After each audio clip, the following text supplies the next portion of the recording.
ಇಂದು ವೈದ್ಯಕೀಯ ಶಿಕ್ಷಣ ಇಲಾಖೆ ಹಾಗೂ ಅಜಿಂ ಪ್ರೇಮ್ಜಿ ಫೌಂಡೇಶನ್ ನಡುವೆ ಮಹತ್ವದ ಒಪ್ಪಂದ ವಿನಿಮಯ ಸಮಾರಂಭ ನಡೆಯಿತು. ಬೆಂಗಳೂರಿನ ಬ್ಯಾಂಕ್ವೆಟ್ ಹಾಲ್ನಲ್ಲಿ ಒಡಂಬಡಿಕೆ ಸಹಿ ಸಮಾರಂಭ ನೆರವೇರಿತು.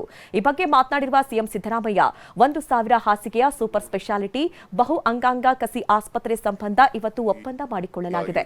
1,000 ಕೋಟಿ ಹಣ ಇದಕ್ಕಾಗಿ ಖರ್ಚು ಮಾಡ್ತಾ ಇದ್ದಾರೆ. 99 ವರ್ಷಗಳಿಂದ 10 ಎಕರೆ ಜಮೀನು ಲೀಸ್ ಕೊಟ್ಟಿದ್ದೇವೆ.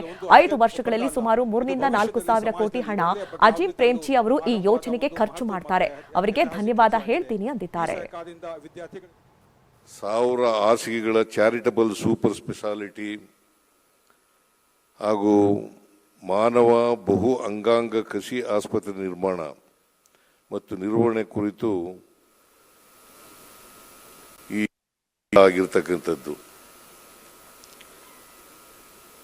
ಇನ್ನು ಮುಂದೆ ಸುಮಾರು 1,000 ಕೋಟಿ ರೂಪಾಯಿಗಳನ್ನು ಈ ಕಾರ್ಯಕ್ರಮಕ್ಕೆ ಖರ್ಚು ಮಾಡ್ತಾ ಇದ್ದಾರೆ. 1,000 ಕೋಟಿ ರೂಪಾಯಿಗಳು. ಅದಕ್ಕೆ ರಾಜೀವ್ ಗಾಂಧಿ ಎದೆ ರೋಗಗಳ ಆಸ್ಪತ್ರೆ ಆವರಣದಲ್ಲಿ 10 ಎಕರೆ ಜಮೀನನ್ನು 99 ವರ್ಷಗಳ ಲೀಸ್ ಮೇಲೆ